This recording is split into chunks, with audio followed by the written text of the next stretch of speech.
Chapter 20, Paragraph. A paragraph is a short composition on a given subject, highlighting the key features or points of the topic.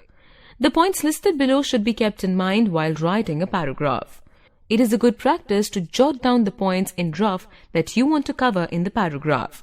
This allows you to decide on the structure of the paragraph and how you will cover each of these points. It is also important to keep the length of the paragraph within the word limit if it is specified.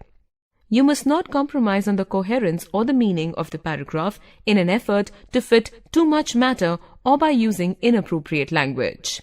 The initial 1 to 2 lines of the paragraph can be used as an introduction to the theme, while the final 1 to 2 lines can be used as conclusion to the topic. The paragraph needs to be concise. Example: gender inequality. Gender inequality refers to unequal treatment of people based on their gender. It is the discrimination that an individual faces because of being a male or a female. It can manifest in many forms: a toy gun for a boy while a Barbie for a girl, education for the boy while the girl stays at home learning household chores, high wages for a male while low wages for the same labor for a woman, etc.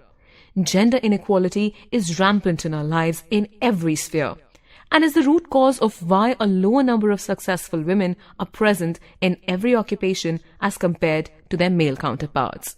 It is important as a society to recognize the problem and bring changes in our lifestyles to nip the issue in the bud.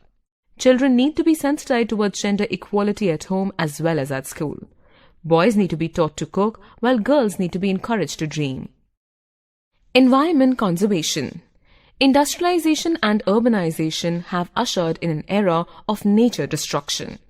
With vast spaces and resources being consumed by man, the care of the environment has taken a backseat.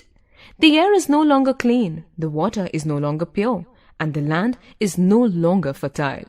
We have ruthlessly cleared forests, dumped waste in rivers, and created pollution of degree that is alarming. In fact, scientists predict that at such a pace, Earth will no longer be able to support life in another 100 years. Temperature is expected to rise due to global warming. Land is expected to submerge due to ocean level rise, and ozone layer is expected to have bigger holes due to CFCs. It is critical that a man wakes up to reality and recognizes the need to adopt sustainable development. We need to start using the available resources more judiciously, reuse and recycle materials, conserve water, and plant more trees. Gandhi ji famously stated, "There is enough for everybody's need, but not for anybody's greed." Respecting your parents. The Indian culture describes our parents as an image of God. They give us birth, take care of us through our childhood and adulthood, and most importantly, love us unconditionally. No matter what wrong we do and what failures we face, our parents stand beside us as our rocks. Is it wrong that they demand our respect in return for all their sacrifices? It is not uncommon to see a mother going hungry to feed her child. It often happens that a father forgoes his own shopping to get his child new shoes. Then why do these parents become a burden to us as we grow up? It is shameful that a large number of people have begun shifting their parents to old age homes or have resorted to abusing them. It defies our humanity when we behave in such a manner. If parents can give us a hand when we take our first steps, why can't we support them when they take their last? Social networking. The advent of Facebook and Twitter has taken the world by storm. Social networking has not only become a status symbol for us, but also a critical connection to the rest of the world. We are able to keep a track of our friends and update them with our own activities and with pressing of a button.